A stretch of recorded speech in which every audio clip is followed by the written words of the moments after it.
लखनऊ से बड़ी अपडेट, जहां अखिलेश का चौंकाने वाला ब्राह्मण कार्ड देखने को मिला है। माता प्रसाद पांडे को विधानसभा नेता प्रतिपक्ष बनाया गया है। महबूब अली बने अधिष्ठाता मंडल, कमाल अख्तर बने मुख्य सचेतक। दलित को मौका देने के लिए कयास लग रहे थे तो सपा प्रमुख अखिलेश यादव ने ब्राह्मण कार्ड खेलते हुए माता प्रसाद पांडे को यूपी विधानसभा का नेता प्रतिपक्ष घोषित कर दिया है। अखिलेश यादव ने पूर्वांचल से आने वाले ब्राह्मण चेहरे पर दांव लगाकर यूपी विधानसभा उपचुनाव में समीकरण साधने की कोशिश की है और 7 बार के विधायक माता प्रसाद पांडे विधानसभा अध्यक्ष का पद भी संभाल चुके हैं। और इसके साथ ही अखिलेश यादव ने कमल अख्तर को मुख्य सचेतक, महबूब अली को विधानसभा अधिष्ठाता मंडल और राकेश कुमार को उप सचेतक बनाया है। अखिलेश यादव के विधानसभा से त्यागपत्र देने के बाद नेता प्रतिपक्ष का पद खाली चल रहा था। तो अपडेट आपको दे रहे हैं, जहां अखिलेश यादव ने चौंकाने वाला फैसला किया है। कमाल अख्तर को बनाए गए हैं मुख्य सचेतक। इसके अलावा दलित को मौका देने के कयास लगाए जा रहे थे, लेकिन अब अखिलेश यादव ने चौंका देने वाला ब्राह्मण कार्ड चला है। माता प्रसाद पांडे को विधानसभा का नेता प्रतिपक्ष अखिलेश यादव ने नियुक्त किया है और कमाल अख्तर मुख्य सचेतक बनाए गए हैं। ये बड़ी अपडेट आपको दे रहे हैं, जहां सपा प्रमुख अखिलेश यादव ने ब्राह्मण कार्ड खेलते हुए माता प्रसाद पांडे को यूपी विधानसभा का नेता प्रतिपक्ष घोषित किया है।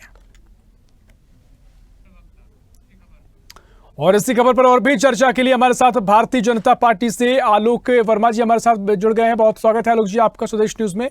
और साथ ही कांग्रेस सपा से प्रवक्ता जुड़ गए हमारे साथ, तारिक साहब, बहुत स्वागत है आपका। सबसे पहले आलोक जी आपके पास आऊंगा। जिस तरीके से समाजवादी पार्टी ने फैसला लिया है, क्या कुछ आपका रिएक्शन है? उसके बाद मैं तारिक साहब आपके पास आऊंगा। देखिए, नकाब उतर गया है चेहरे पर। जो नकाब लगाकर अखिलेश यादव और समाजवादी पार्टी घूम रही थी, पीडीए पीडीए पीडीए लगातार रच रहे थे, वोट लिया, काम निकल गया, तो अब जो चेहरा उनका पुराना था वही निकल करके फिर सामने आ गया। वोट हमारा लेते हैं और जब मौका आता है किसी दलित नेता को आगे बढ़ाने का, किसी अल्पसंख्यक को आगे बढ़ाने का, किसी पिछड़े नेता को आगे बढ़ाने का, तो वही झुंझुना फिर से एक बार थमा दिया जाता है। वही चेहरा एक बार फिर से निकल करके सामने आया है। इसमें हमें कोई ताज्जुब नहीं है। देखिए, थोड़ा बहुत बदलाया गया था उत्तर प्रदेश का, आम आदमी उत्तर प्रदेश का मतदाता, लेकिन मुझे लगता है कि आखिरी बार है। एक बार फिर से उनका चेहरा पहचाना गया है, चेहरे का नकाब उतर गया है। ठीक है। देखिए, आपको अपने तरह के तारिक अहमद साहब आपके पास में आ रहा हूँ। जिस तरीके से अखिलेश यादव ने फैसला किया है, पीडीए का नारा जमकर बुलंद किया है और ब्राह्मणों की पार्टी आप या विपक्षी दल बीजेपी को बताते रहे हैं, इस फैसले के पीछे की क्या वजह है, क्या कुछ आधार इसका आप देखा जाए? देखिए, हम लोग के ऊपर हमेशा ये बड़का झुट्टी पार्टी इल्जाम लगाती रही है, जिसको बीजेपी कहते हैं, royal secret servant of British government, RSS वाले जो वहाँ के कारिंदे हैं, कि हम लोग अपर कास्ट के अगेंस्ट हैं। तो ये बात तो हमेशा से ध्यान रखिए, हम लोग को जो वोट मिलता है वो सबका मिलता है। ये बात साबित होती है कि हम लोग सबका वोट लेते हैं तो सबको बराबरी का दर्जा भी देते हैं। उसी बराबरी के दर्जे चलते हुए हम लोगों ने माता प्रसाद जी को विधानसभा का नेता प्रतिपक्ष बनाया है। वो बनाना भी जरूरी था, बिल्कुल ठीक था, क्योंकि हम लेकिन तारिक अहमद साहब, जिस तरीके से नारा बुलंद हुआ था पीडीए का, पिछड़ा, दलित और अल्पसंख्यक का, इसमें ब्राह्मण या फिर अग्र जाति को कोई जगह की बात कही नहीं गई थी। ये चौंकाने वाला फैसला इसलिए कहा जा रहा है। ये मंत्रिमंडल का बंटवारा नहीं हो रहा है। ये मंत्रिमंडल का बंटवारा नहीं हो रहा है। हाँ, ये अभी इस्तीफा दे तो अभी इनको पीडीए का मतलब हम समझा देंगे। ये सरकार इस्तीफा दे, अभी हम इनको पीडीए का पूरा इम्पोर्टेंस समझा देंगे। समाजवादी के जो पार्टी का मामला है उसमें पूरा पीडीए चल रहा है। यहाँ पे जो वोटर है वो पीडीए चल रहे हैं।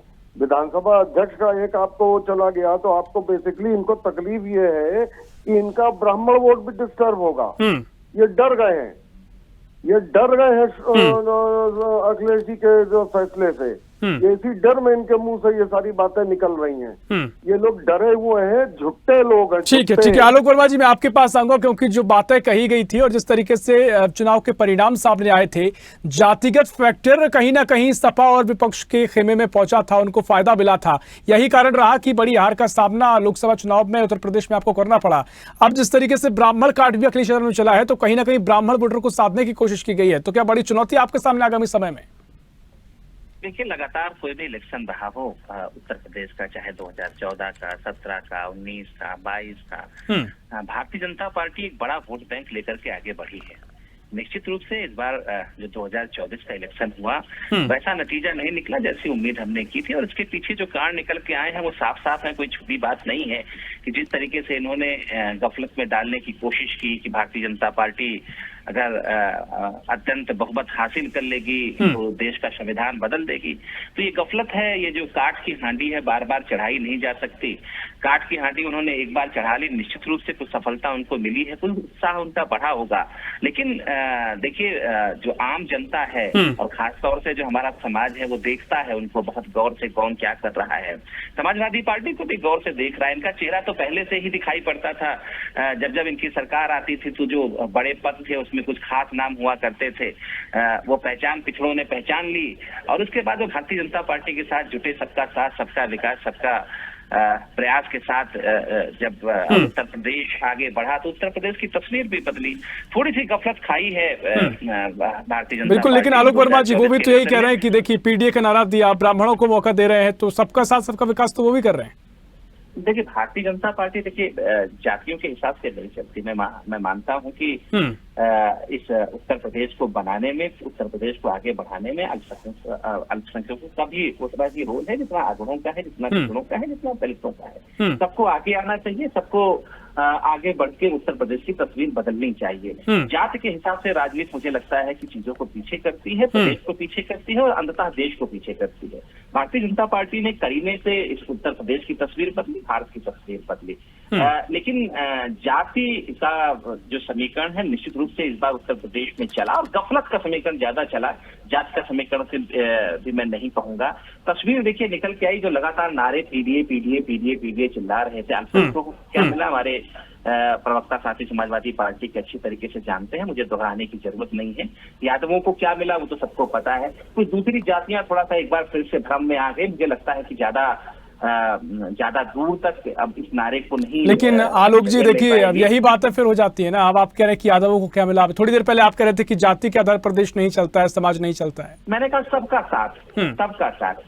मुझे लगता है कि तो यही तो अंतर है ना, यही तो यहाँ पर जनता के बीच में कहीं ना कहीं कंफ्यूजन की स्थिति पैदा होती है। एक बात, जातियों की सच्चाई से बिल्कुल आप अलग नहीं हो सकते, लेकिन यादव केवल समाजवादी पार्टी के परिवार में है, मुखिया के परिवार में है, अखिलेश यादव जी के परिवार में है, ये गलत है। यादव और भी कई नाम होंगे, मुझे लगता है उनको भी बढ़ावा मिलना चाहिए, और भारतीय जनता पार्टी में मिलना चाहिए, समाजवादी पार्टी में भी मिलना चाहिए। बहरहाल इस पर बहुत बहस करेंगे, बहुत लंबी बहस चली जाएगी। देखिए, जो तस्वीर निकल के आई है साफ साफ आज निकल करके सामने आ गई है कि हमारे नाम पर जो वोट लेते हैं, हमें बरगला करके जो वोट लेते हैं, उनका असली ठीक है, समय इतना ही। तारिक अहमद साहब, क्विक रिएक्शन आपका।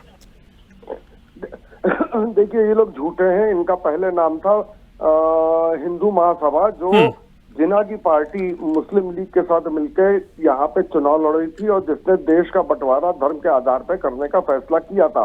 उस फैसले में इनकी भी सहमति थी। बंगाल में ये डिप्टी चीफ मिनिस्टर थे श्यामा प्रसाद मुखर्जी और इनके जिन्ना की पार्टी के साथ मिलकर।